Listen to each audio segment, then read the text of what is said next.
I have a few because I guess I don't know. There's some stuff surrounding the show I'd like to just discuss. Uh, I guess briefly. You know Okay. what briefly means for us, but Yeah. um, I have a couple of clips and an article that it was making the rounds. It looks like today that you had sent me, and I saw on Twitter. I think I can bring this article up. Um, but sorry. You're fine. Oh man, you know how I constantly want to be over prepared, and then I feel like I still miss certain things. Yeah, you're not as Um, prepared as you hoped you would be. yeah, give me And you're like, oh, what one. am I missing? I know it's always something. Well, you're fine. Take your time, man. Where is it? The show doesn't exactly Right. give people enthusiasm to talk about it. Oh man, you know what's weird though is it feels like it's been everywhere. Yeah, Um, it hang on. definitely has been. A lot of people have been talking about it, but I think because it's so bad, you know what I'm saying? Yeah, it's definitely. Sorry, y'all. I know you can see this now, but this is the article we're going to be talking about. Um, People are really just tired of it, man. It's about time, right? Yeah, I think that's what it really comes down to is that it's just okay. So I don't know where you're at, but and this is what I think I was telling Jake the other day. It it's just more of the same kind of sludge, Yep.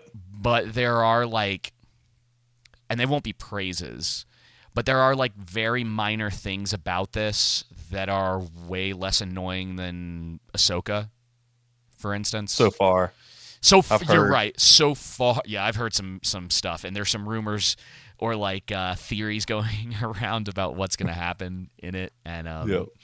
they're like, I don't know. I feel it. like this is more annoying to me than Ahsoka, Do personally. you find this to be more annoying? Okay, well, so Yeah, and I don't think that's more maybe on you a. maybe you don't remember how.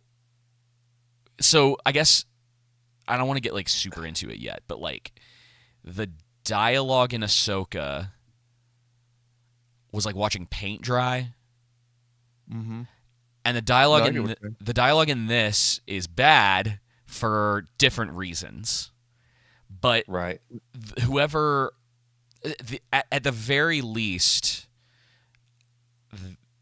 the direction as far as say your lines and then there isn't a 30-second pause in between the person reacting to the situation. Right. It's still got a lot of similar problems where people's reactions to things and just general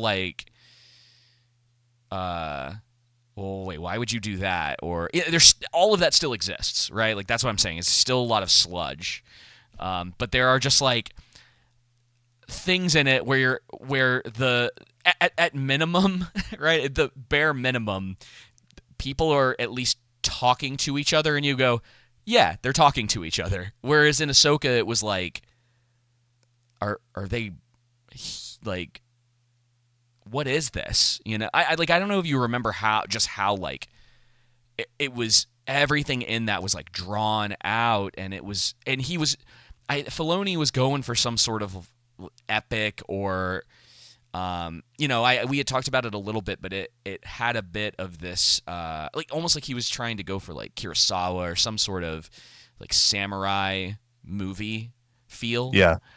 and it all of it just came off as weird and awkward, and this does too, but for different reasons. But I would say Hey, I'll be right back. Bella's barking, going oh my crazy. I'm gosh, sorry. his dog is barking, everyone. Wow. He leaves me here on dead air. Yeah, so it's not great, guys. Despite what you'll hear from some people. But I think a lot of people have really come to understand that this show is it's not very good. It's not very good. But while Joseph is away tending to his dog, let me talk to you guys for just a moment about our value for value system. So here at the Underground. Okay, I'm good. Oh, okay. I was about to talk about our value for value system if you want to fill everybody in, since that's Yes, sir. technically your thing. Yes, I will. So our value for value system is basically our donation system where you can donate via your time, talent, and treasure. Your time meaning and talent meaning any time you want to put into doing any artwork for us, editing, whatever you think would benefit our platform. You're able to donate that way, and then your treasure meaning your money. And it's just it's whatever you think. If you think it's whatever value you place on the entertainment we're providing you, and you're able to donate that in return. Awesome. Thank you so much, Joseph. Yes. Yeah. So like I was saying, man, it's maybe what it comes down to is it's two sides of the same coin as far as the dialogue is concerned. Like you're kind of miserable either way, but it's sort of like picking your poison. Yeah, I think for me with this show, I think the message seemed more upfront, and trying to come out in subtle ways as well. When she mentions like your mother's died and Yeah, I mean, and I'm like, bruh, yeah. gosh. But as far as narrative speaking, I think you are right at least in the dialogue, there's not like a 15 seconds pause between each line where it's like, oh, this character's stoic. They're stoic, because they're Jedi and they're stoic. Right. So that means they take long pauses. Yeah, but I mean the dialogue in this, a lot of it comes from the actual writing. It's not. Some of it's the performances, though. Actually, I should grab his. Hang on a second. I want to make sure I pull this up. The Echo. I want to pull up IMDb real quick if I can. There it is.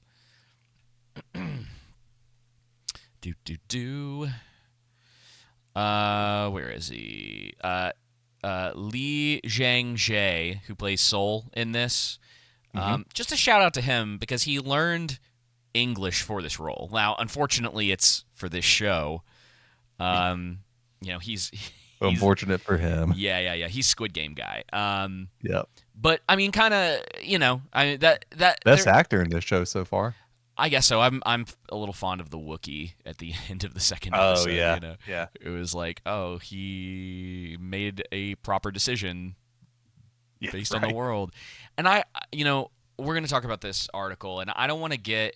One of the things I don't want to do is get like caught up in the weeds again of just like power levels in Star Wars at this point because I'm so frustrated with it. None of it makes sense to me. There's no. Like, I think I don't know when they threw the book out on all of that, but it was a long time ago because I can't tell anymore when it seems to me that it's based on what needs to happen in the show, and it's probably been like that for a while. But like the ability for Jedi to sense other Jedi and when that is happening and when it doesn't, and like sometimes it can literally be across the galaxy, and other times they don't know when one of them's like in the room with them, and it's just strange. And there's stuff from the past that could give you an answer to that, but in the context of where we are now with Disney Star Wars, I don't know anymore. Yeah, it's just hard to piece together. It's information in this show.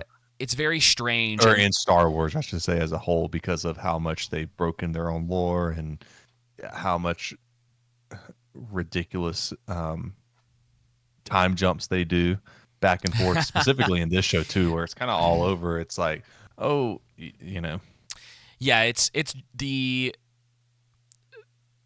cuts to different things going on in the show. I don't know why the pacing. So like this is almost like the show is almost an example of pacing in the opposite direction, where it wouldn't fix the show, but everyone will be in one place. They'll skip to something else, and then they'll skip to something else, and all of a sudden these people have done an insane amount of traveling. It's like the problem that end of Game of Thrones had those last couple of seasons or so, where it took them significantly less time to get where they were going, and now you're just like, it's just jarring. Where you're like, they were here, and then all of a sudden they're already back, and you're like, oh, whoa, we're already here. So the show is trying to like speed through a ton of stuff, and it's a major problem with the first couple of episodes.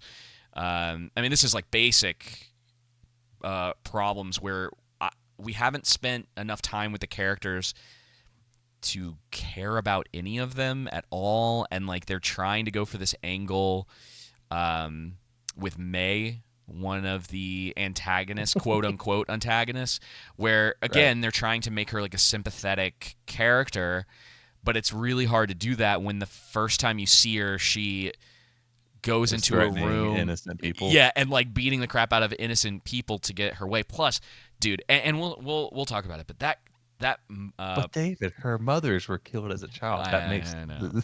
Oh, and it doesn't help that when she has like this cringe stance, and then she's like, "Come at me with everything you have," and they're just like, "No," and then she doesn't get her way, so she starts beating people up. It's like, okay, you're not helping her case. It's not the only thing, but we will get into it. But I do want to talk about this this article.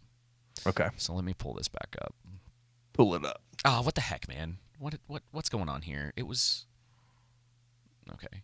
Did they delete it already? No, it's so funny. There's a couple things that I thought were gonna get deleted, like we wouldn't have a chance to really get our hands on them.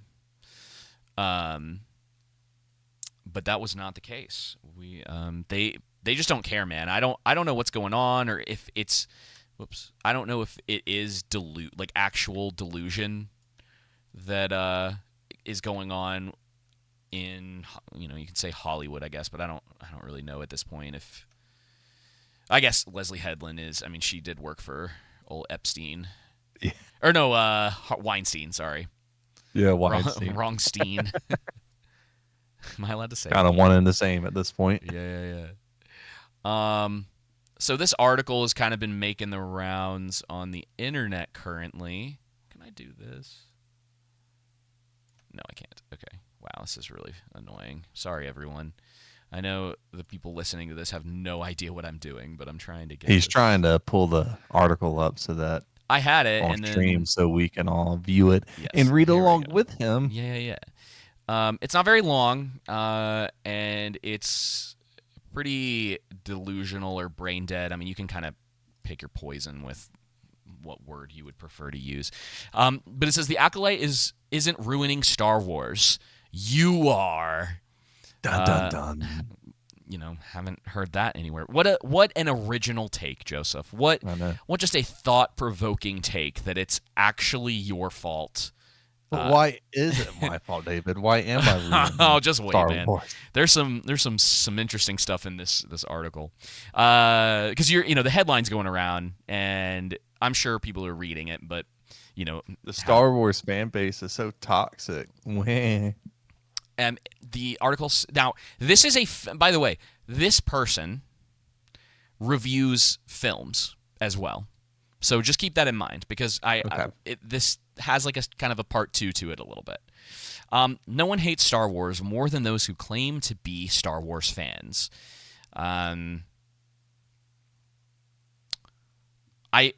one of the things you'll notice in this is there will be a lot of claims about legitimately people. No names are given. You get the closest thing we get to her pointing a finger at someone as she brings up the Phantom Menace, the Fandom Menace, and I don't know exactly what that even means anymore. It feels like something from years ago that isn't much of a thing these days. Right. Anyway, but that's her like opening argument, is basically that no one hates Star Wars more than the fans, which is it's just weird, right? So she says, sure. Now, listen, this is so great. She says, sure, the past few years have given the fandom plenty to critique. The sequels splintered the fan base beyond recognition, and she says Lucasfilms, but what she means is Disney, to be clear. Yes. Disney's efforts to expand the galaxy on the small screen have been mixed at best. So that's an interesting sort of like, okay, so it's still split. At best, it's like 50-50 on shows. Right. At best. And in some cases, criticism is inevitable. Not everyone will find something to like in the franchise's recent output. At a certain point, though, the discourse reaches a fever pitch, and even Disney's most promising projects get swept up in the drama. The Acolyte is not the first Star Wars project to face the brunt of fan backlash, and it likely won't be the last. But the new live-action series is also one of the best additions to the galaxy far, far away in a long time. So, where we're at right now, she's saying it's one of the best, but also that everything hasn't been very good. Yeah. This which double-mindedness. This is something that I've seen in quite a few of these as well. Also, hello Jenna and Jake. Welcome. Good to see you. Yeah, so it's sort of like she acknowledge this is the interesting thing, right? There is acknowledgement that there is stuff to critique, that things haven't been that good, and that it's been mixed at best, and then there is almost universally everyone who is still sort of like holding on is like Andor has been the peak so far as the television shows are concerned. And then everyone's pretty much fighting about what's at the bottom. But it's, as far as I can tell, and it's almost, at this point, it's made me want to go back and watch Andor because I think it's the only one I haven't gotten through. And everyone's like, it's the best one. I'm like, oh, Lord, I guess I should watch it. You know, it's just one of those situations. Like, I've sat through all this other stuff. It's like, well, though I wasn't fond of the first 3 episodes. They were a mixed bag, I think. Where was I? Let's see. But the new live-action series is also one of the best additions to the galaxy far, far away in a long time. Embracing decades of nostalgia while also thinking critically on the franchise's legacy. I don't know what she means by that. And this is kind of modern reviews or anything like this in a nutshell. It's just shallow. It's kind of word vomit, you know. Purple prose is a good way to put it, where it's just kind of like, that's actually what I was thinking. The series is one of the best additions, embracing decades of nostalgia, thinking critically on the franchise's legacy. I don't know what any of that means. And then it also might be. What does that have to do with what we're talking about? Yeah. And she says that it also might be the most diverse Star Wars story yet. And while that's definitely it's a boon for marginalized fans, whoever they are. And I'm not saying they don't exist or that there aren't like there's not diversity in the fan base, but this like marginalized fan base in Star Wars, just create good stories. And then she says it's made the Acolyte the target of a vocal splinter of the fandom. Whether you know them as the fandom menace or a cluster of blue checkmark users on Twitter, it's impossible to escape their orbit. Sorry, this is so goofy. The same folks that review bombed diverse swings like Marvel's Eternals, which is a weird one to bring up because Eternals is like a few years old at this point, and it is bad. And at this point, everyone recognizes that it's bad. That was still during a time where people were like, no, it was cool. It had this and that. And then over time, people have been like, we got creamed on TikTok for. Bro, I know. I remember. Yeah.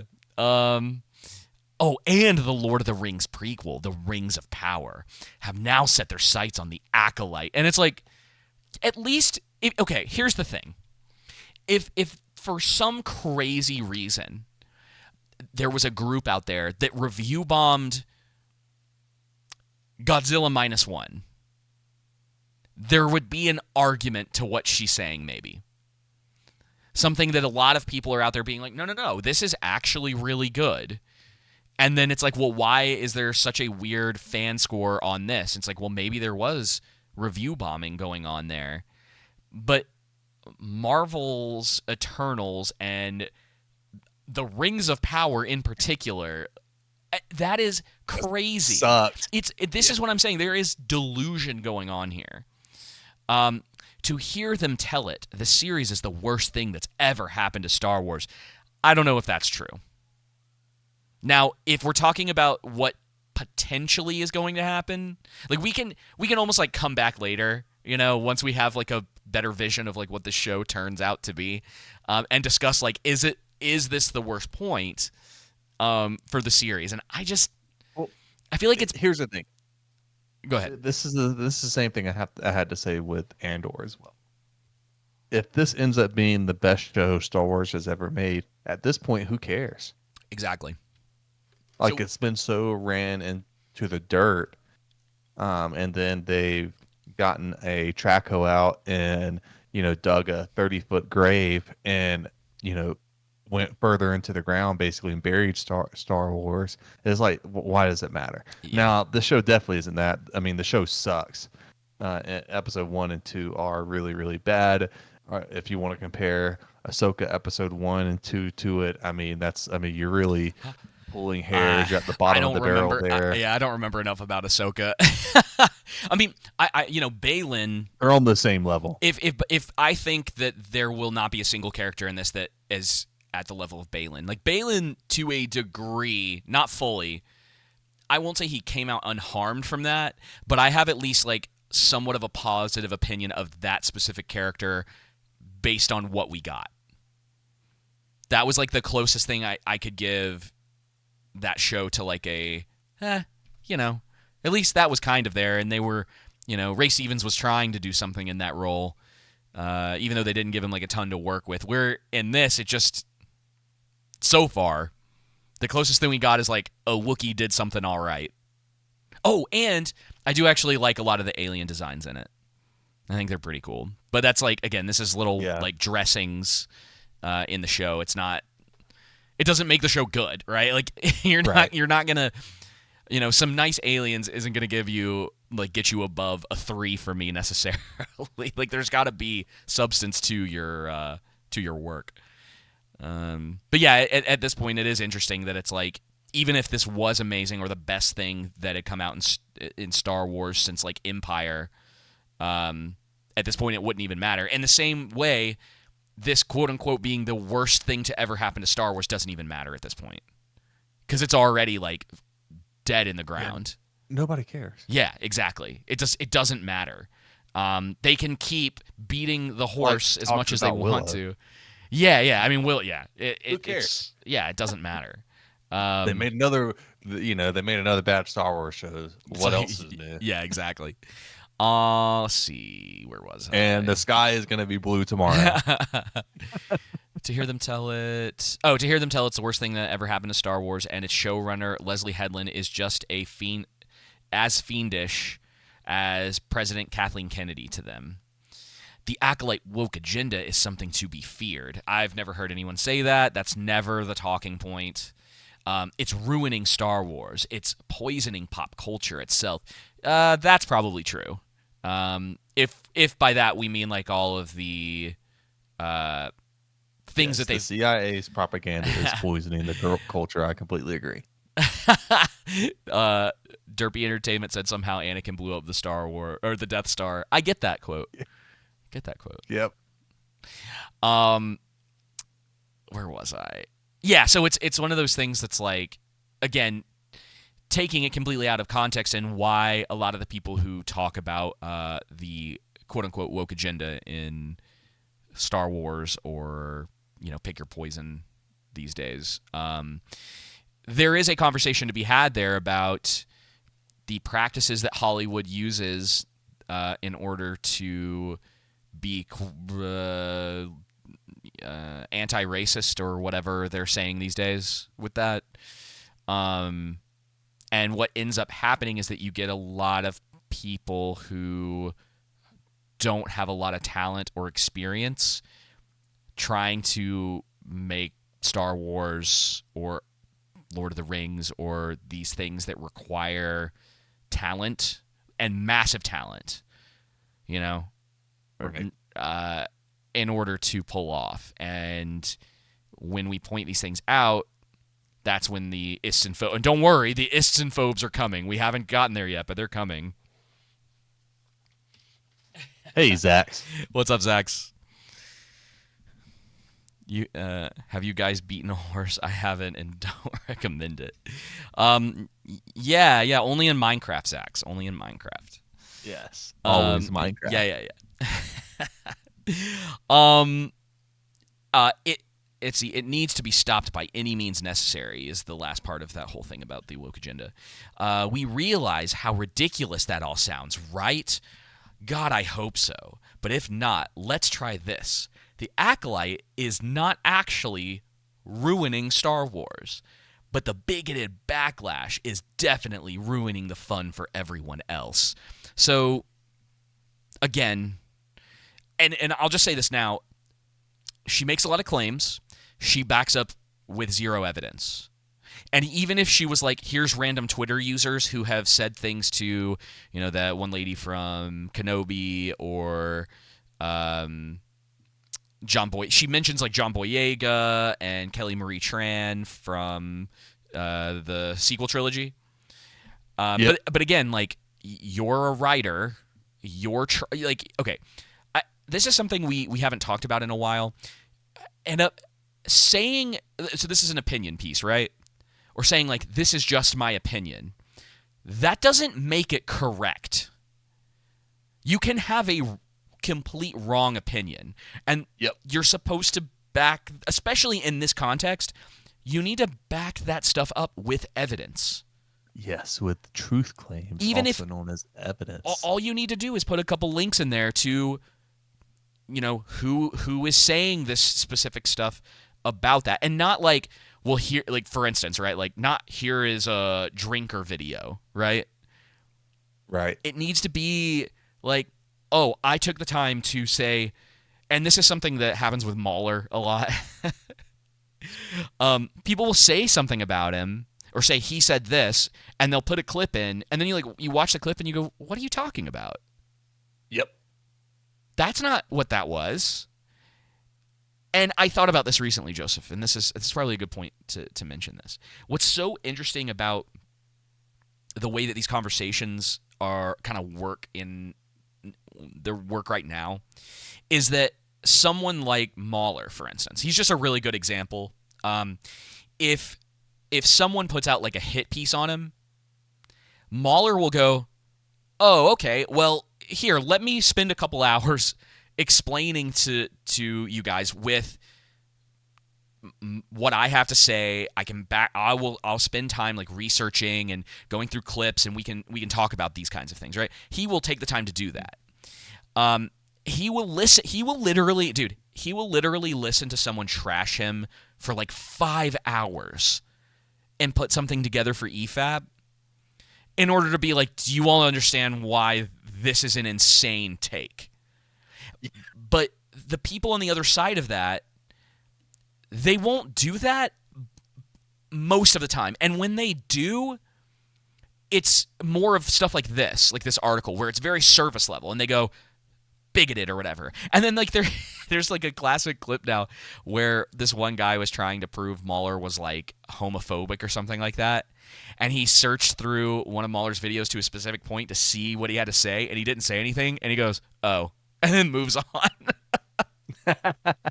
And it's hysterical, dude. That's just because they're looking to cancel people because Yeah. they don't like them versus actually just trying to they're attacking the person versus attacking their ideas. Right. And that's because when they can't attack the ideas. When we talk about something like this, they don't really have arguments for it, right? And here's the thing, and maybe you saw this on Twitter recently, but like there was one guy that Mahler and that crew did a video about, and he was upset because he was claiming that they were making fun of the way that he looked, and he played a clip, and as far as I could tell in that clip, they didn't say a single thing about his appearance.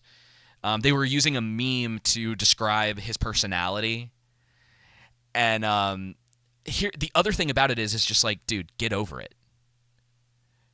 Yeah. Who cares if they made fun of you? Like, are the argument, like, if they're gonna poke fun at you, right? Because like that. People do that, whether you like it or not. People do it, and it's like, okay, but what about the actual arguments that he's saying in the video? Like, is it completely moot now because you got your feelings hurt? That's the thing. Is it's like, all right, like you remember? Okay, so like even for us, right? Remember, and I always bring this up because it's so funny to me still. But like, Knew Better, Do Better went after us that one time, but he didn't have really any argument for what we were saying, and then he just started trying to attack us personally, but then he realized it wasn't a good look, and so he was trying to avoid it. Yep. But it's like, dude, if you want to be like, oh, these white boys or whatever and blah blah blah, it's like, bro, I don't care. It's like I might skip through the part, but I'm like, hey, like if I don't mind you poking fun at me, but like, what are your actual arguments? Right. Like, what are they?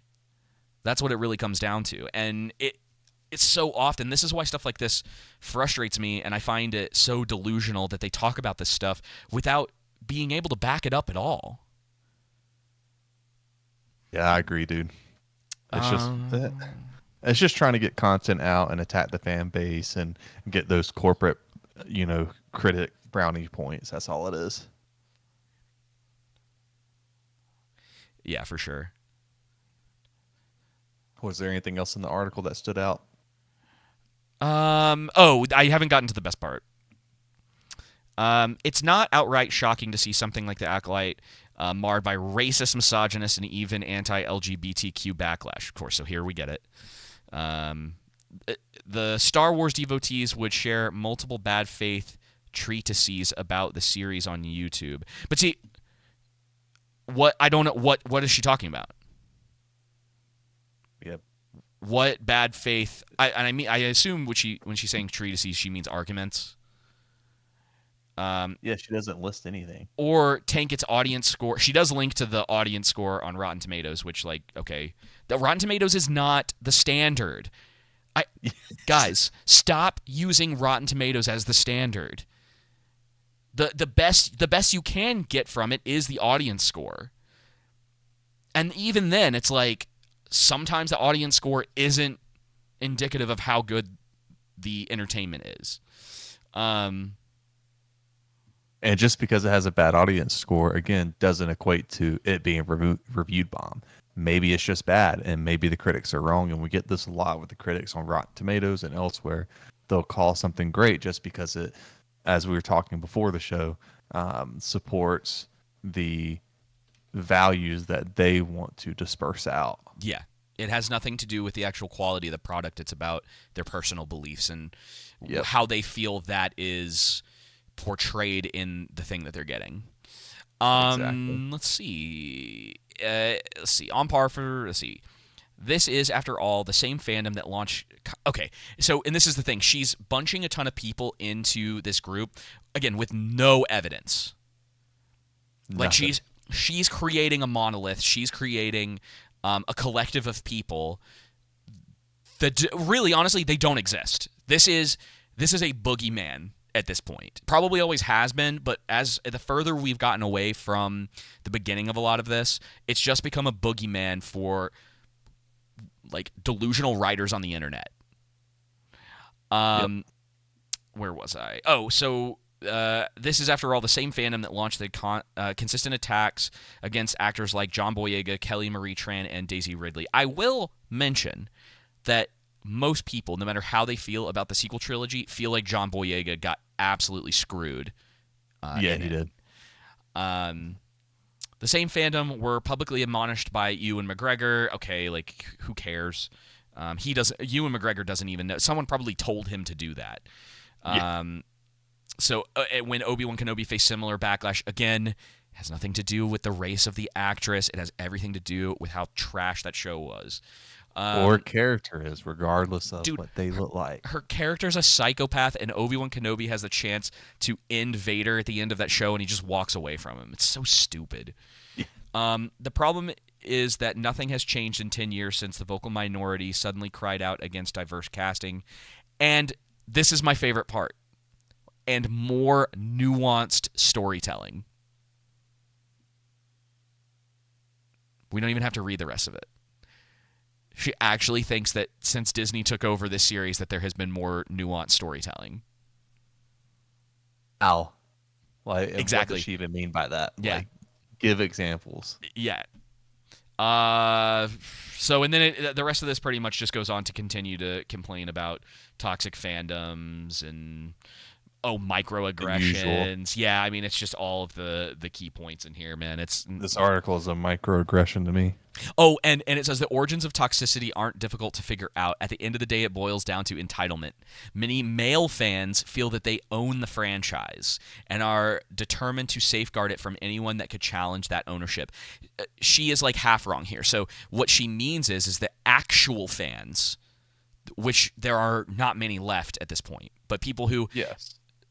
people who like the original trilogy, and I'll even throw a bone to the prequel trilogy, even though I personally don't have much love for it.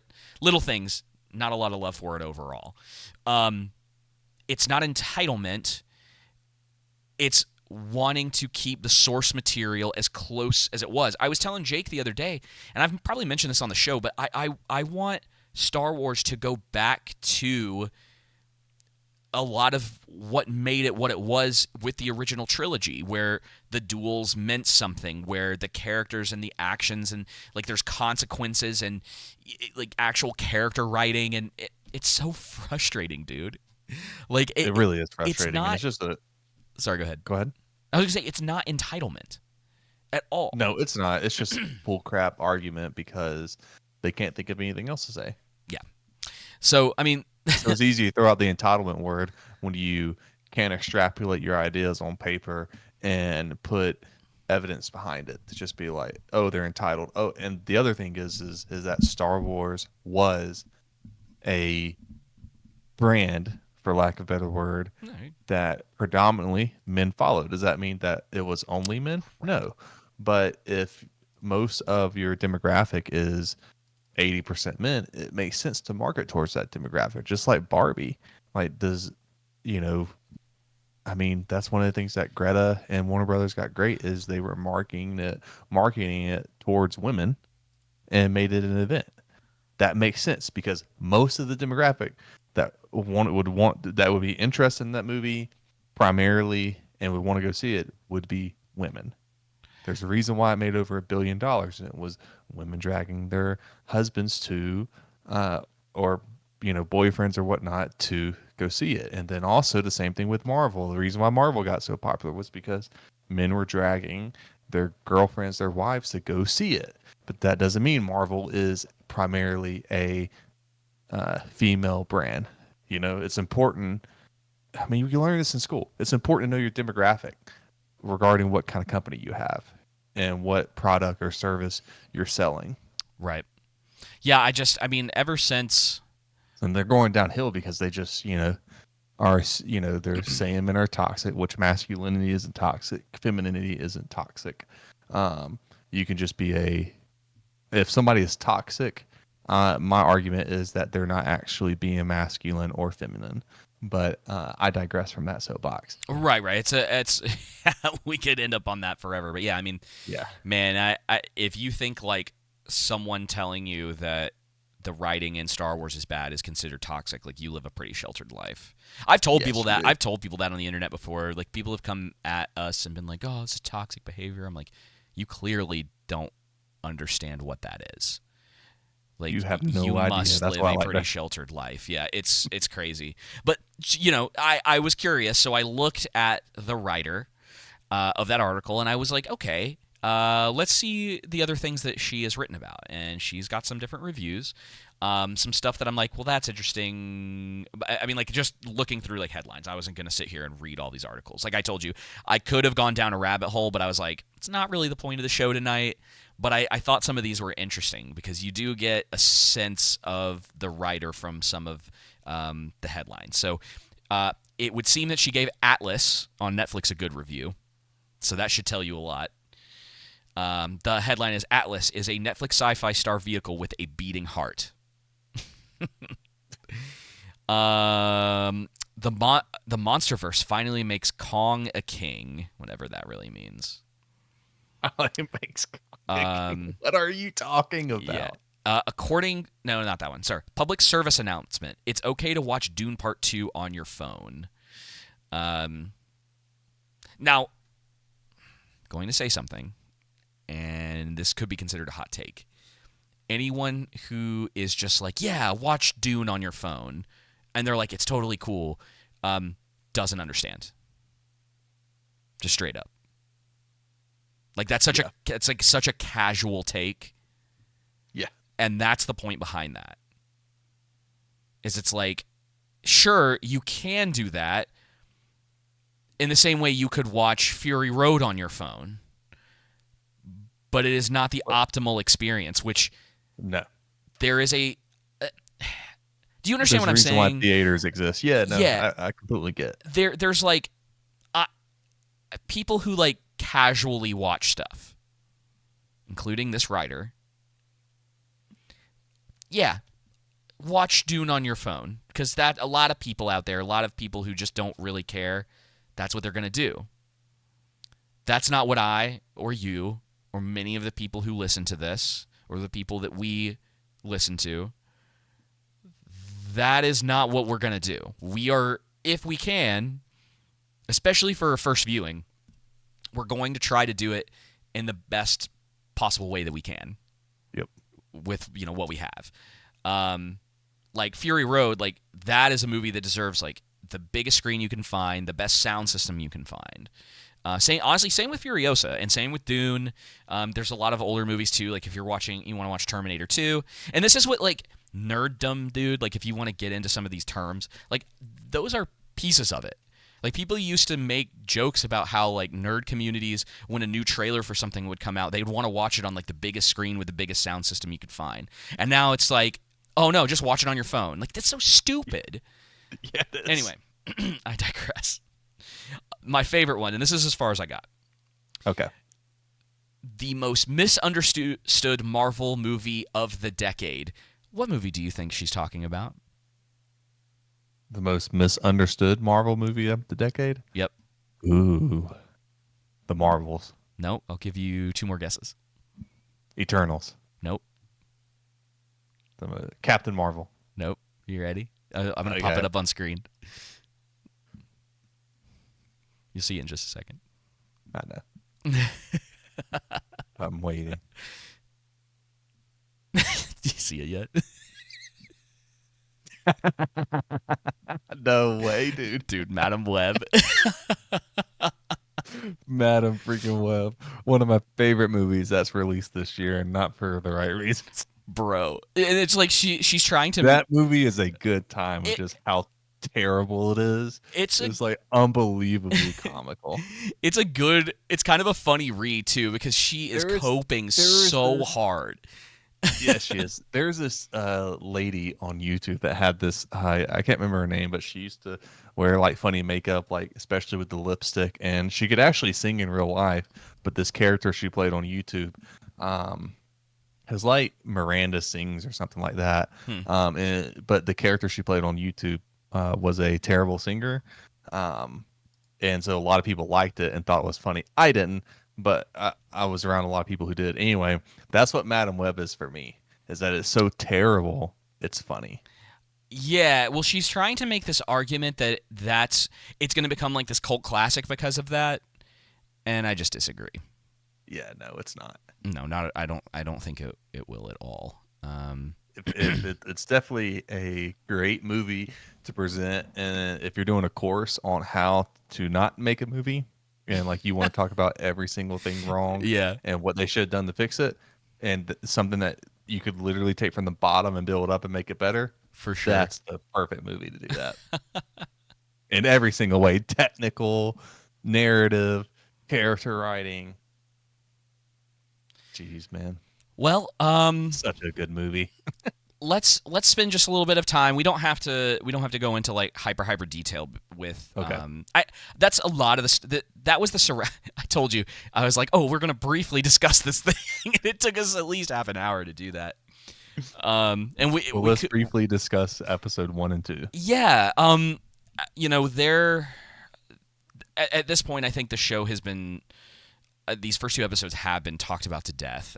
It's kind of, I hate that this comes out on like a Tuesday night. It's so weird.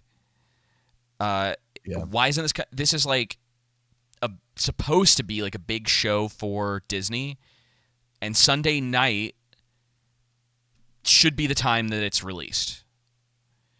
Just like Game of Thrones, any of your like primetime television. But I mean, Disney they don't know what they're doing. With the exception of The Rings of Power, they release it on April 29th, which is on Thursdays. Yeah, which I mean, listen, they know what it is. They know what they got. Yeah.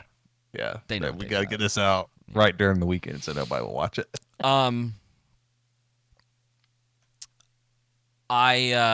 We've talked about the dialogue a little bit. We're definitely going to talk about this opening scene for sure.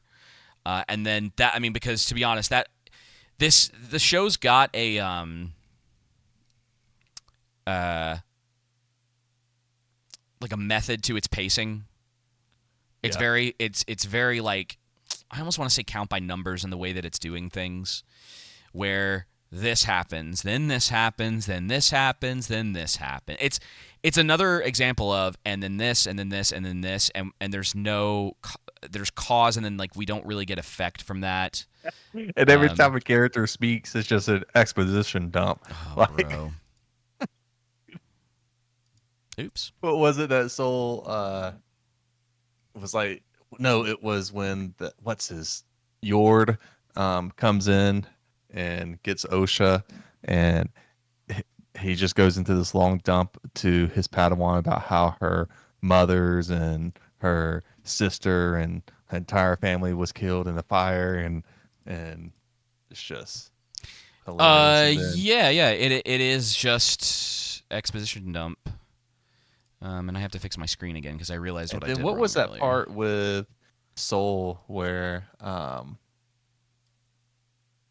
what was it? He's talking to his Padawan, and the Padawan's like, is gonna say, "Hey, do you think that May is alive?" And Soul cuts her off and says, "No, May is dead." And he's like, "I saw her die. I watched her." And then like 10 minutes later, when they're going to find Osha on the cold planet, the cold planet. Yeah, she May says the Soul, "May's alive," and he goes, "I believe you." Yeah. Well, that's the thing is the pacing's weird. You don't have enough like setup and payoff within each episode, and so it's what I was saying, where everything feels like it's in a hurry, and it's sacrificing character development and intrigue. And I've been hearing a lot of people talk about how it's this like, oh, it's a mystery in Star Wars. I'm like, it's not a mystery. This isn't Poirot or any of that kind of stuff.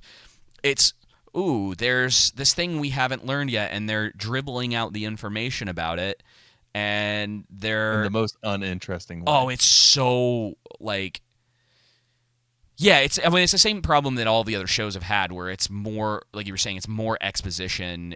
They're not building anything up. There's no don't subtext, subtlety to be like, oh, I wonder what they meant by that. Yep. Oh, what's going on here? There was a way to do. It's just, there was a way to do this, and bite me with all of your strength. Bruh. Oh my God, we'll get there. But this opening is such an interesting point to talk about with all of that. Star Wars in general, one of the first things they need to do is just get away from the crawl and anything like this that's just these exposition dumps that they put right at the beginning, because it doesn't do anything for the show. Yeah. Lucas did it back in the day to distinguish himself from everything else, right? Like, that was a very unique thing at the time. It's not unique anymore. Especially now that Star Wars is bad. Yeah, it's not. It was all right, and for like the sequel trilogy, putting it in there, it's like, yeah, it really hits for the nostalgia with something like that. So it's like, sure, you can keep it in there, but like now it's annoying, and not only that, but it would be so much. It seems that it would make the opening at least work a little bit better if it just started with May, and we had no idea that she was a lone assassin risking everything to seek revenge. Yes. It's like, thanks for that. Thanks for that, Star Thanks for Wars. spoiling it. I don't really have much to say. This is kind of what I was saying, though. I like a lot. I'm into the aliens. I'm into the designs. It's Most of the design in the show is fine. Not all of them are great. The Padawan with the big ears on the ship, it's not great. Oh yeah, sort of feels like it feels AI generated, like a mishmash of everything. I didn't think Yord's costume was all that fantastic either. Oh, I don't like the Jedi costumes or outfits or uniforms or whatever they're supposed to be. But this is what you were referring to, where at the time we don't know that it's May, at least not yet. When we get our brief introduction to Carrie Ann Moss, which shout out to Nerdrotic for calling it like a month or two ago that she was only going to be in the show for about 5 minutes. Now I think she's going to be in some flashbacks, but he basically was like, "Oh, the assassin walks out of that place and Carrie Ann Moss clearly isn't. She must die." And he called that like way long time ago, and he was spot on. He was spot on, dude. Spot on. So this is super a Jedi that's super significantly cringe, dude. More trained than she is. Do I like have- levels above her? Do I have the copyright fighter active? Hang on. I want to see if this actually is working. It probably isn't. Probably not. I need to get this set up because we were, man, talk about having some. Nah, I don't think this is working. I'm gonna mess stuff up if I keep messing with these things. I won't play the clip because I don't want us to get demonetized when I have to upload this later. It's such a pain, dude. She comes in and she's like, "We have unfinished business." Now again, think of this in the context of like we didn't get that opening like weird text on the stars. Yeah. And some intrigue is built. Kind of this mysterious woman, she walks in, she's looking for the Jedi, and she says, "We have unfinished business." Now, again, this is still cringe regardless of all of that. Attack me with all of your strength. It's a mix of like how weird this is. Like, just she's supposed to be an assassin, right? And I think we all have an idea in our head that an assassin is someone who typically it tries to not get noticed. Get caught. Yeah. The worst assassin I think I've ever seen in media. It just like immediately lets everyone in the bar know who she is, and it's not that difficult to make her out either. Yeah. Just like, what's the point of covering the bottom part of her face? Because it's pretty simple to be like. Bro, and it doesn't matter anyway because every time she like gets into one of these conflicts, that goes away. And it goes away, one, because they want the actor's face. It's the same problem with like the helmets and the masks and all that in any of this stuff, where the actor and their like them being on screen is more important than the storytelling. It's been like this for a long time, and I was thinking about it the other day. That's like you look at Heath Ledger's probably what's considered his best performance in Joker in The Dark Knight, and he's in makeup for 99% of that movie. I think there's literally a couple frames in a scene about halfway through it where he doesn't have makeup on. Yeah. And nowadays you just, and he did that because the method actor, right? Like he was bought into that role. He knew what he was signing up for, and the role was more important to him than his own like ego in that moment. Right, exactly. And we don't get that with a lot of actors anymore. Most of the time now, it's very much about them, and it shows, right? I mean, like it shows in everything that we get these days. Excuse me. Agreed. So she does her little cringe move, and they get into this fight. And the audience's reaction is absolutely the reaction of all these aliens standing around or like sitting around. Where they immediately look at her like, "Are you dumb?" Yeah, you're really gonna do this, dumb? But then of course, my favorite part is when the guy Of course, has a blaster on him, and when he goes to grab it, of course, Oh, it's somehow just bro. stuck. That made me so mad. Talk about a convenience for the plot. There's a lot, of course. This is, Disney Star Wars. There's tons of convenience to the plot in this. Where is that guy? There he is. So she sees him, and he's like, "Oh, it's stuck. Oh no, it's stuck. I can't get the gun out." And it just like she puts the table up just in time. Like just in time, or that Yeah. shot would have killed her. Yep. And we wouldn't have a story. I hate it, dude. What I happened, dude? love the. What were you gonna say? I was gonna. No, you go ahead. I was like, what happened to all of the choreographers? What happened to people that it was their job to do this? Did they all get Me Too'd? Then we just never My heard about it? my favorite is I don't know what happened to him, dude, but my favorite is how the Jedi is just sitting by, letting all these innocent people get hurt when she Yeah. clearly could have stopped it. But she's supposed to be a peacekeeper, right? I can't, Yeah. dude. I one of the things that's going to be really interesting is seeing the genesis of like why all of this is happening. Because there's part of me that thinks to be like, that's it. They're gonna try to set it up. This is gonna be the thing, right? Because they're alluding to that there's four Jedi that May wants to kill, and they have some she blames them in some way for the death of her parents. At least that's kind of what we've been told so far, or they're alluding Right. to something like that. They're involved in some way.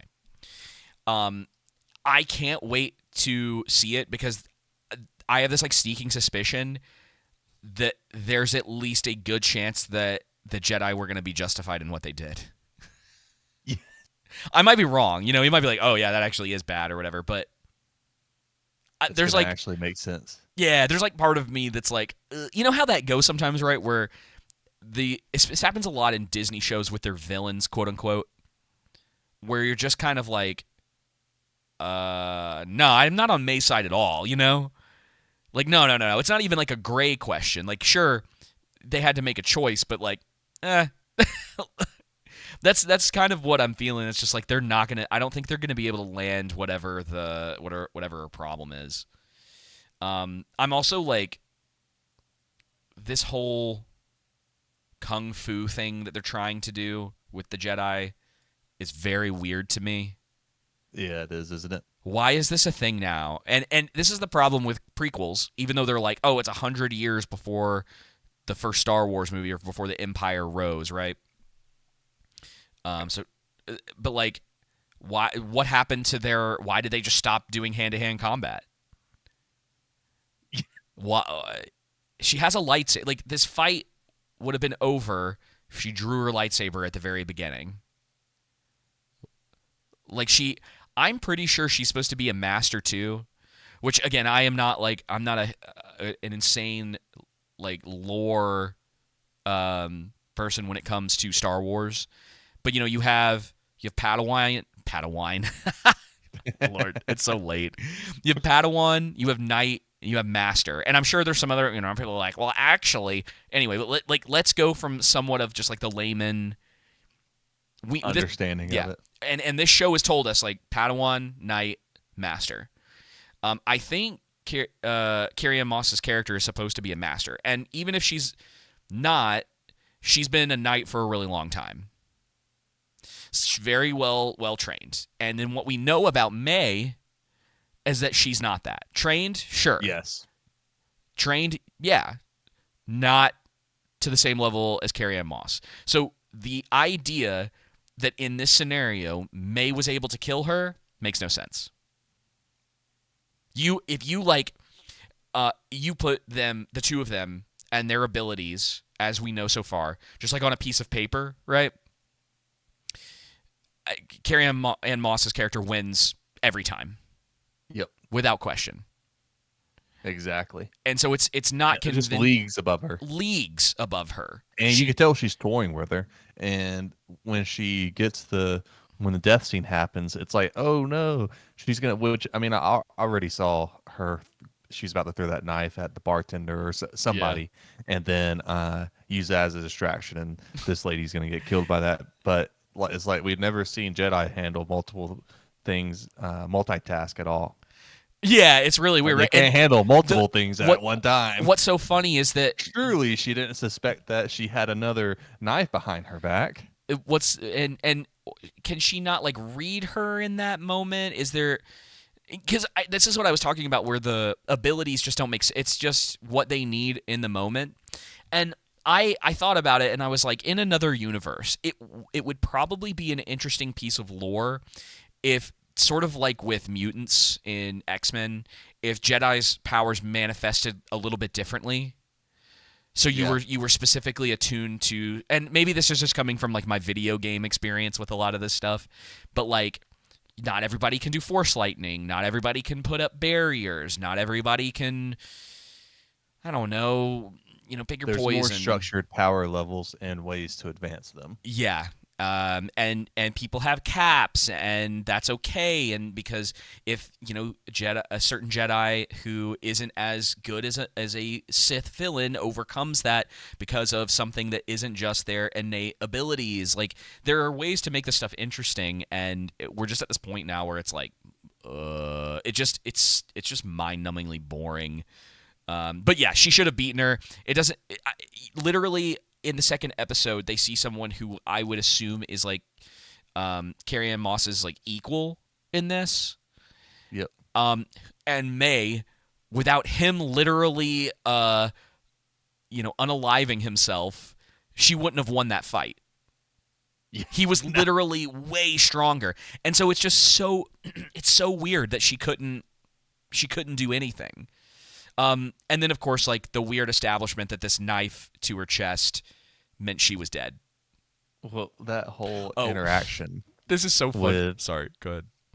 Torben, I think his name was, um, where he has the force shield, and it's like in the first scene she's trying to kill him, and then she comes back and kills him with the poison, and it's like, and he willingly took it. He's like, why didn't he just let her stab him in the beginning? And Yeah, why did we anyway, have to go through all of that? Like, it's like he just yeets himself, and you're like, what? yeah, I just wanted to point this out really quick, and you'll see this in a minute when it comes up. But there's this moment where Carrie Ann Moss saves the woman and hmm puts her down on the ground, and May disappears for a second. And like y'all have to understand, I wish I could draw this out, but basically the upstairs of this bar is, from what I could tell, is like 3/4 of a square. So like you have the two ends and the top of almost like a rectangle was probably the right, best way. And somehow May just totally disappears in the top of this rectangle. And Carrie Ann Moss doesn't see her. She can't sense her. Like, we don't know why. This is one of the things that annoys me about this. She walks around the corner of this rectangle, and May just runs at her. And it's like, yeah, where were you hiding? Like, what? yeah. This doesn't make any sense. And of course, it's just a tiny little knife that kills her, Because but a lightsaber does nothing when you get stabbed in the gut with one. you can see there was this turbine right here, so maybe she was hiding behind that, but she was like sprinting at her, and you can see the other side where it is like this rectangle, like this Yeah, room it's is open. yeah, it's God, it's so annoying. Noticed it No like attention right to away. detail. Yeah. So anyway, they go on with their fight. She finally like unmasks her. She knows exactly who she is. Um, Finally gets serious, takes out her lightsaber, and then we get one of many really stupid lines of dialogue in this. Um, a Jedi doesn't pull her weapon unless prepared to kill. Now, Joseph, I need to bookmark this crap. How do I do this again? We're going to come back to this. To Okay. this specific line because we have to talk about it, but I also have to play a clip from one of the actresses in the show talking about Headland. Leslie Headland. Yes. Um, this line makes no sense in the context of Star Wars. Just across the board. And why is that, David?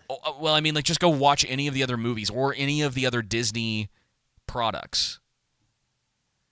You talking about continuity, David? This is Disney. Disney don't care about continuity. All right. Okay, I think I can unmute this for a second. This is I not. defeated your argument. This was an interview, so I should be able to play this. Hopefully, you guys can hear this. Make sure it's coming through. We finally get into Force Witches, which is an incredible thing to discuss.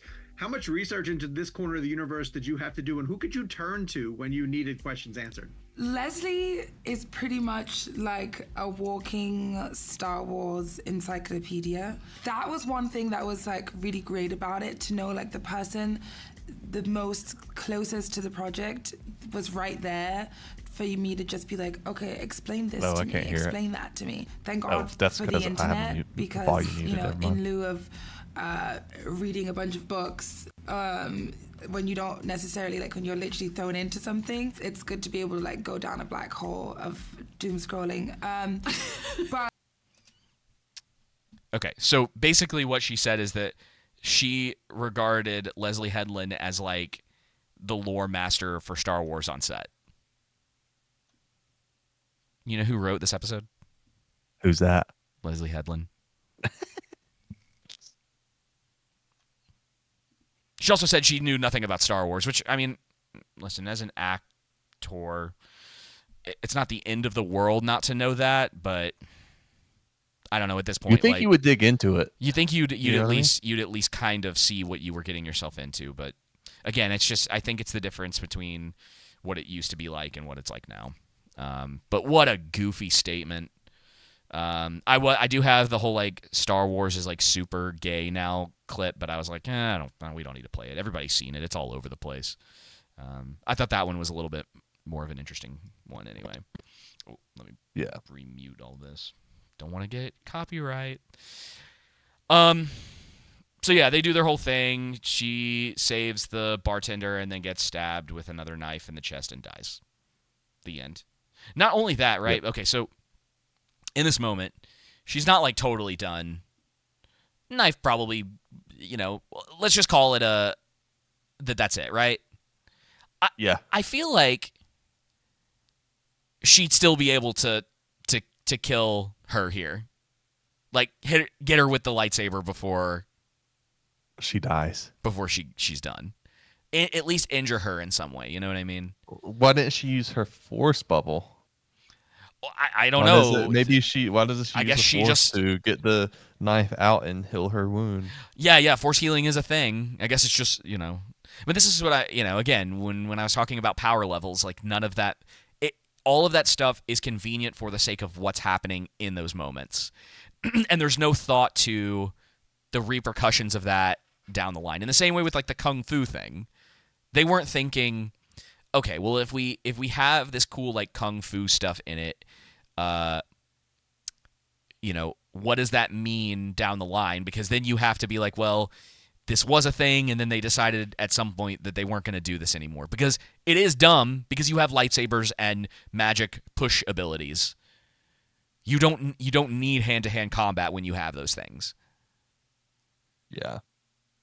And I mean, it's another conversation about how all that works and why it's just convenient for the time. But anyway, she kills her. I'm just glad we're only doing episode 1 and 2, because I could just care less about Star Wars at this point. I mean, they truly have ruined the brand spectacularly. Of course, you get this whole thing once we meet Osha, which, why would you go with that name? Yeah. I don't want to be reminded of OSHA. Yeah, exactly. If you were a serious person writing a serious Star Wars show, which this could have been, because I'll say this show has the sort of like outline of something that, from a better writer, could have been interesting. Yep. Better casting, probably. Well, maybe not even better casting. I mean, like, you can get a good writing, and a good director can get a lot out of anybody. Could have had something competent here. And everybody has talked about this, but like naming your character Osha, to me, is one of many things in this that tells me you are not serious. Yeah, right. Why would you name her Osha? Because everyone Osha. Same reason why they named her job Mechnic. Like, you just take out the H-A-N and you get Mechnic. Now, I could be wrong. Again, not deep into the lore of Star Wars. I have never heard that term before in my life. Yeah, no. Never heard that. You just got to take out the HA and you get mechanic. Yeah. Why are they which called? Stands for mechanic. Yeah. Why are the pilots pilots, but the mechanics are mechanics? Not to mention, dude, and I was telling Jake this, I think yesterday. One of the things that annoys me about this is that it seems that the dialogue in this was written as if it was a modern 2024 show with some Star Wars added, like sprinkled in. Because there's literally a line in this where Osha goes, "I just needed a paycheck." And I go, who in Star Wars says I needed a paycheck? Yeah. That does not... that would be like if someone in Lord of the Rings said that. Like, I'm serious. That is not something that should... That is something that I say in my everyday life. Like, Star Wars uses credits. Like, that's their system. They don't get... Like, they shouldn't have context for something called a paycheck. Like, that means something. And the show isn't... Because it's not serious. And people will say, like, you know, you're nitpicking or whatever, but it's like, the thing is it's all of these things added up together. One weird line of dialogue here or like a goofy thing here isn't that big of a deal. But it's like everything. It's consistent. It's consistent everything. through the whole show. And then of course you have the infamous fire and space thing, which we don't have to sit and... Do you want to just talk about our general thoughts at this point? Yeah. You go ahead. I'll scroll through, I can vaguely remember certain things about the episode, so you can tell me. I mean, I really didn't want to think too hard regarding this when I was watching it. I mean, not that you have to notice all the flaws in it, but I think one of the things that, again, I said earlier, that stuck out to me is when she goes to see Torben, and apparently this guy has just been meditating for 10 years. I'm like, so he doesn't eat, he doesn't take a Jedi poop, he doesn't, like nothing, and there's no consequences for that. Doesn't he have responsibilities and people to care for? Anyway, he's a Jedi, so apparently being a Jedi in Disney means just being stoic and you don't care about people. It doesn't. This is part of the problem, right? Is that with a proper show, there's build up to this character, and his design is terrible. It's weird, right? I love that he looks old, young, and dumb all at the same time. That's what everybody keeps saying. Is it's like the oldest young person. Oh, it's a very strange. It's very strange. The way that they decided to design him, and it's probably a bit conspiratorial or whatever, but he vaguely has like neckbeard vibes to me, and I'm like, maybe that's on purpose. Yeah, man.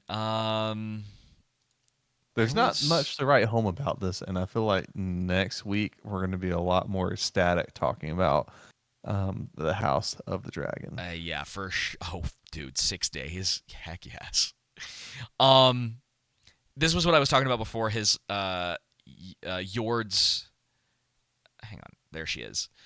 Yord's Padawan, who we don't see again, by the way. No. Now, and maybe I have no idea how this works, but I thought the Padawan was supposed to stay with the person that they were the Padawan under, like most of the time. Too. So it's weird that she's like here, and then all of a sudden she's not around anymore. She'll show back up, I'm sure. She probably dies. I guess the only other thing I have to say about this is when, so she's suspected of killing a Jedi, and they don't personally go with her on the prisoner ship or transport herself, right? And then on the prisoner ship, all the prisoners are right there by the droid pilots, and you got the hacker prisoner that's right there that can just easily hack into the droids. And before that, the prisoners had asked May or Osha, do you want to join us? And it's, if you're just going to do, how does she serve to help you in the purpose? Why do you care if she wants to? It just doesn't make any sense. Yeah, she's already like, they're like, you Jedi lover or whatever. Yeah, it's dumb. There's lots of little details to it too that I'm sort of like, that doesn't seem like that's the way that works. Like the way What that would have they, surprised me if when that one stuck its tentacle out or whatever it was and grabbed the droid, if the droid would have turned around and just shot him and killed him, that would have been oh shoot, like this. Okay, this droid can hold it. It's actually powerful and not just an idiot. Yeah. Transporting like what I imagine are, high collar criminals. it is weird that like, and what's strange too is like there's not a lot of concept for this prisoner ship. I guess the idea is that it's supposed to be something that the Republic uses, but you would think that a high-profile case like someone who potentially murdered a Jedi, like you're right, and everybody's right about this. It makes no sense that they would stick her in this with like the normal prisoners. That's what it seems like to me, is like this is for your normal prisoners because we don't care enough. Like they're going to get to where they're going. It's not that big of a deal, but like that's not the case for her. Also, the security of the Jedi, dude. And it's weird, right? Because terrible.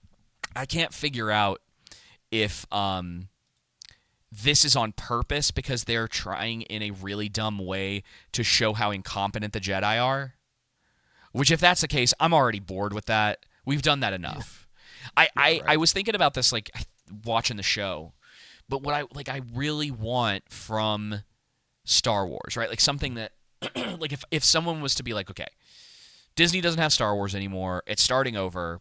The people who have it are like aware of, they understand the lore, but like what they really want to do is try to like reboot this and move it away from the Skywalker stuff, and they want to keep Jedi. They want to, we're going back to the basics, but we're going to kind of leave that stuff in the past. We're going to wipe some of it from existence, but keeping like the original trilogy and the prequels in, it's sort of like it's a part of it, but we're barely going to reference it. Like it's more of a reference for us moving forward than it is something that we're going to be like, oh, so-and-so character is going to show up, right? I was thinking about that.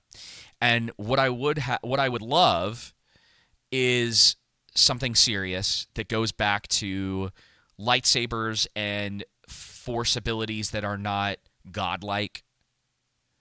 And if you're going to have that, like it needs to be used sparingly. Like one in a generation, like person who is able to do what pretty much every Jedi can do at this point. Yeah. And you get like couple hundred years in the future, everyone is pretty much dead. You don't set this on like any recognizable planets, and do something interesting and something creative. new. Because like I love like a detective noir type. Oh god. Jedi show. No, I mean, like, I think if you're going to restart it, you have to kind of keep the classic tropes of, like, the Master and the Apprentice and the lightsabers and the Scoundrel and cool aliens. All of the trappings still need to be there, but, like, do something good. Yeah. Give us, like, an actual sort of, Star Wars movie. Don't make your budget too high. Focus on the character writing. Like, do it right. Something like just that. Just copy man. Arcane. That's all I really did. The thing is, like, it's possible. It's completely possible. I don't know if Disney will ever give up Star Wars in our lifetime. They're gonna, they are going to. The thing's buried in the ground. They're going to drill it into the core of the earth. Yeah, they are. Before they give up. They're still trying to make a Rey movie, dude. Like well, hey, Bob Iger, the only thing he's good for is purchasing products, not I want making good content. Bro, I want like the Jedi to be cool again. I want them to be dangerous. Like we just it just sucks, dude. It sucks so much. I agree. It does. But next week we'll feel better, David. Dude, Hopefully. I hope so. Hopefully. I hope so. I mean, there's always the ability they can screw it up. If I open up the show crying, you'll all know that something's gone terribly wrong with House of the Dragon. And of course, like the guy that you were talking about that with bubble force field man, neckbeard bubble force field man, yeets himself from existence because Mai wants him to. Yep. It's not clever. It doesn't add anything to her character or the quote unquote mystery surrounding her and her sister. And now you have two Jedis killed in very uninteresting ways. And his is like pathetic. I thought they were gonna for a second still like the Dune thing to where, she would either use like that poison that was made was actually aerated, so it breaks through because it moves so slow, it breaks through his force shield. But no. Yeah, No. yeah. It was just, hey, take this because you were mean to me as a kid. Dude, okay, so, and we have... And me having bad things happen to me as a little kid justifies me being a murderer. Not to mention, she's still... Like, I have to show you this. I'm sure you noticed it, but there's this scene at the beginning, right? She gets in. Again, the Jedi have, like, the most lax security I've ever seen. They're just, like, cool with a random stranger with a mask on, walking through their temple. No one's questioning anything. Like, that's not normal, Yeah. They have one robot standing guard at the front and no other security. She easily dispatches. It really, I mean, you could get into the detail of it not really making a lot of sense how that worked. Just don't care. They don't have... If somebody wants to say, I love this show and all this stuff, okay, great. Good for you. I just do not care about this show. This part's great. She walks directly past... Hang on. Directly past a Jedi. Yeah. What? Like, why? You weren't like, huh? The worst assassin in media ever. Hands down. This is insane. It's insane how bad it is, dude. And of course, then she has her she tries like kicking and punching him, and then she's like, well, maybe if I hop off this wall and do a fun flip and kick him, it'll work that time. I don't think, and here's the thing is like, and maybe someone out there can like answer this for me, but like, I don't understand, how am I supposed to, what are they trying to get me to feel about in this situation? Like, am I supposed to be like, oh, she's inexperienced, and that's why she thought that would work and it didn't, or, oh, she's just trying really hard, or I don't know what I'm supposed to think, or what the show is expecting me to take away from what she's attempting right here. Other than she's not very good at this, and she got lucky with Carrie-Anne Moss. Yeah, I just exactly. I'm completely confused by it. This is like I wouldn't even worry about it, dude. It's freaking Star Wars at this point. Who gives a flying piece of dog crap, dude? It's Star Wars.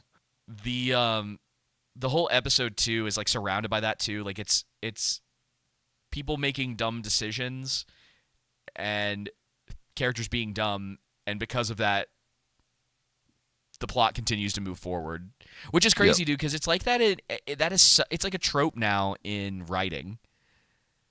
Like, it's not even one of those things that at first it was like, this is a little weird. Why are they doing this thing where a character is dumb in order for a scenario to happen?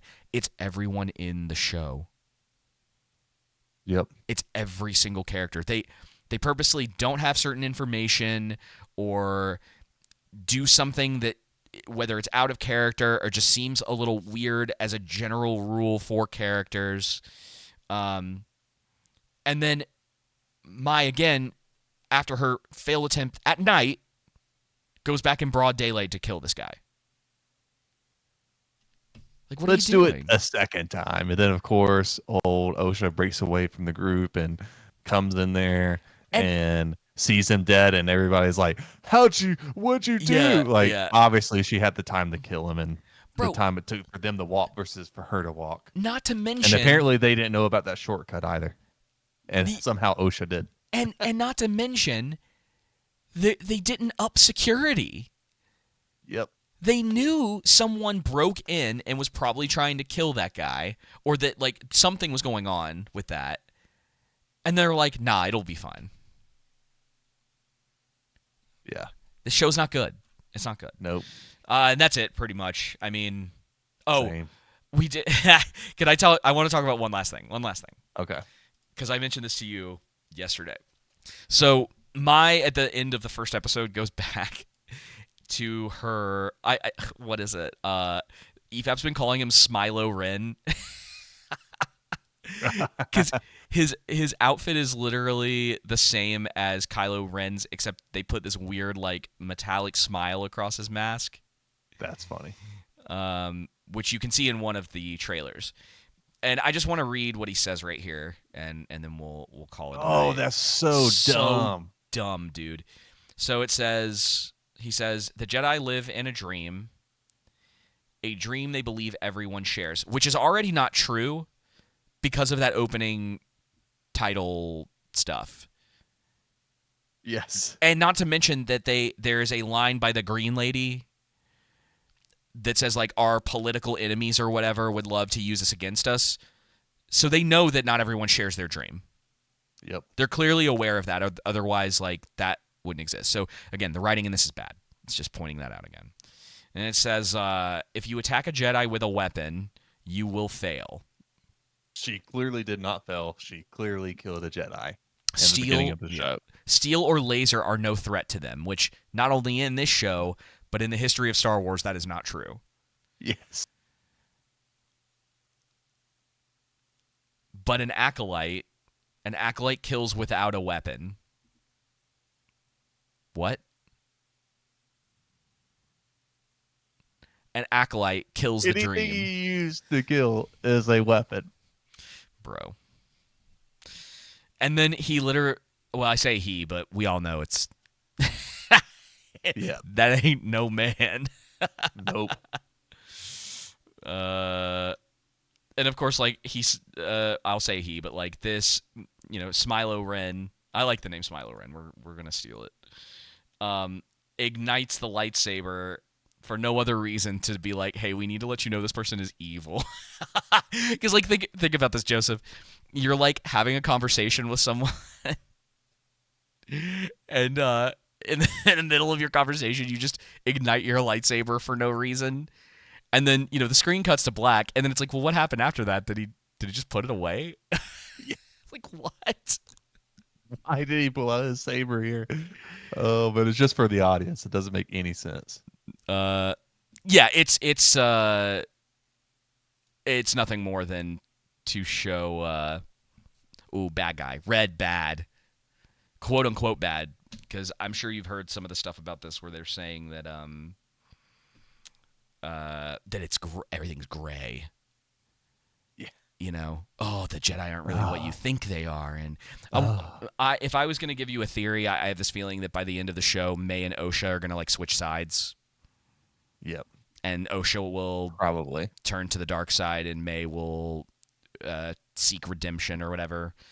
Which is bad, too, because at this point it's like, bro, I don't know how you're going to bring her back from murdering, a lot of people or, there's a lot going on there that's like, they're not going to handle it well one way or another. Oh, man. House of the Dragon next week. House of the Dragon next week. Hopefully. Well, Joseph, is there anything else that you would like to add about the Acolyte or next week or just in general? Nah. I'm done with Star Wars. Yeah, I feel you. I'm probably going to finish this out of curiosity. I'll let you torture yourself for me. And I'll update us briefly maybe every week. Just like, hey, this insane thing happened. Brief summary of Acolyte summary of the week. But yeah, I am really curious to see how House of the Dragon does. It's Sunday, right? Next Sunday? Or this coming Sunday? This upcoming Sunday. I'm curious to see how that show's going to do. I'm hoping that people are still really like amped about it. But I'm looking forward to it either way. I actually got to sit down and watch the first season this week. I've been holding off just with trying to get caught up on getting the rest of our shows out, which I'm still one behind. But the last two, this one and the one from last week, will be out this week. And then I'm going to try to start occasionally doing some clips, try to get us going with that again. Yeah, and trying to get us over that 10K mark on YouTube, dude, because we're so close. Like we're not far from it at all. And once I have time, I'll try and pop out a couple of clips, but Yeah. it's just hard with working 70 hours a week. Yeah, biggest thing for me is just trying to put a routine together. Yep. Having a puppy makes things like that not easy. Yes. Like it's really hard to sit down and get stuff done just like for a extended period of time, because you have to keep getting up, you have to go do stuff, they're getting bored or they hate this or so anyway. That training is going well, and so now things are moving into a place where it's a little easier to stop for a couple hours and put the dog down for a nap, and then actually get some work done. So now it's just about getting back into a routine, including trying to get some of that done. And who knows? Some other things going on. Haven't done a live stream, like a game live stream, in a long time. That might happen sometime soon. I have some ideas, but I don't know. I'm not making any promises right now. But House of the Dragon next week. Trying to get back into some social media stuff too. Hey, just wanted to say I've been watching you guys' stuff for a while, going through my father's estate, and your stuff is getting me through a tough time. Love you guys. Well, thanks, Tyler. Thanks, Tyler. We appreciate it. Yeah, anytime, man. And that's we're sorry you're going through a tough time, but things will get better. Yeah, absolutely. We're glad we can. And we're here to hopefully make you laugh, either because we're stupid or because we say funny things. Hopefully, hopefully that we've been able to help in some sort of way. So thanks, man. Really appreciate that. Yeah, that's nice to hear. On that note, Joseph, what a great way to end the episode. I know. Awesome. Thank you, Tyler. And thank you, Joseph. And thank you, everyone else out there. And until next week, y'all take it easy. See ya.